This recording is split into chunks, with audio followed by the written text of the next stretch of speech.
Хөсни гаепләнүчегә төртеп күрсәтеп, хөрмәтле судья әфәнде, узган елны мин бу кешегә алмаз ташлы кыйммәтле йөзегемне әманәт итеп сакларга калдырган идем. Хәзер исә кайтаруын сорыйм, ләкин ул кайтармый. Судья гаепләнүчедән: "Нигә йөзекне кайтарырга теләмисең?" дип сорый. Гаепләнүче: "Ул ялганлый, бернинди йөзек тә бирмәде" дип каршы төшә. Шуннан соң судья Хөснигә мөрәҗәгать итеп: "Синең йөзекне тапшырганыңны күргән шаһитлар булмадымы соң?" дип сорый. Хөсни: "Мин аңа йөзекне бер каштан агачы астында биргәнне беркем дә күрмәде шул" дип җавап бирә.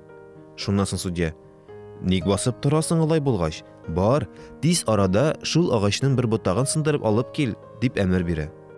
Озак та үтми судья: "Кая югалды соң бу Хөсни? Бар, тәрәзәгә күз сал әле, кайтып килми микән" дип сөйләнә башлый.